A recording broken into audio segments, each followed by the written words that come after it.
Welcome. Thanks for tuning in to Kilat Shari Torah's daily Sefirat to Haomer, counting the Haomer, plus opportunities for spiritual growth, thanks to Chani Juravel's book, Sphira in Our Lives, for Wednesday, May 25th.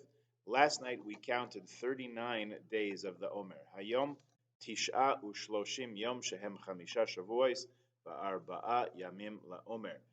Netzach Shabiyasod is the Sphira for the day. Endurance in bonding. Today we reached the Netzach of Yesod, endurance in bonding, she writes. It's exciting to create new relationships. They intrigue us with the potential of what can be, but new relationships become old, and then you're left wondering how to foster all those dreams and keep the relationship fresh. Often you think of bigger and better things to do and exciting places you can go together. Remember those pre-corona days of going to exciting places? That's not the real Netzach of Yesod that brings us to deep and meaningful bonding, however. When we wonder where to go with our human relationships, it's always good to take a look at how we relate to Hashem. Usually, using these tools in relating to others brings us to a good place. She talks about two passages from Tehillim, from Psalms, that are part of our tefillas, part of our davening, our praise and prayer to Hashem. One of these prayers is so important that we are taught that reciting it 3 times a day carries with it the promise of being a Ben Olam Haba, a person who merits a portion in the world to come, according to the Talmud in Barachos. The second prayer, on the other hand, is reserved only for special occasions. And a different Gemara in Shabbos says that if we recite it every day, it becomes blasphemy. Can you believe? So what are these prayers and why such a stark contrast? One is chapter 145 of Psalms, Ashrei, right, which we say 3 times a day. It's a prayer about how to find Hashem and how God satisfies the desires of every living thing, how He's watching out for us, etc.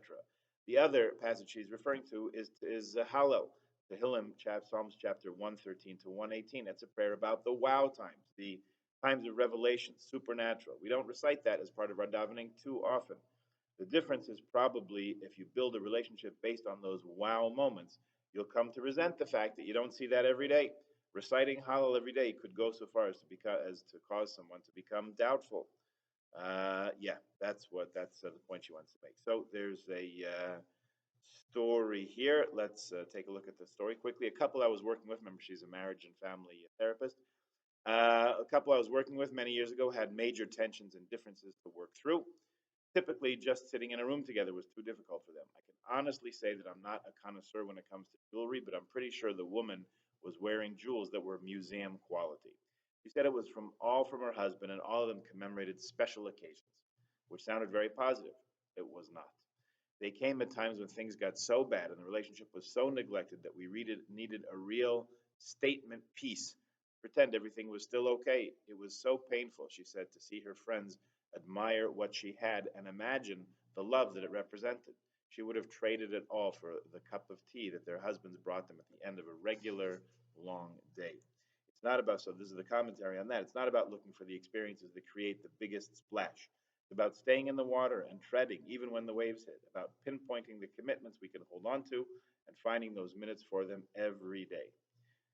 Like making those check-in phone calls or collaborating on activities today. Bonding with consistency helps us live a life of ashrei, not of wow moments, but of true commitment and connection. That makes us feel forever fortunate. Good to keep in mind in our relationships with each other, with Hashem, and even with ourselves. Today's call to action: create a realistic game plan for a relationship-related commitment. What you'll do, a definite reminder in place, a set time, and a way to keep communicating and evaluating your goals along the way. Not about how big it is, it's about how real it will be to you. Very good. Join us again tomorrow. In the meantime,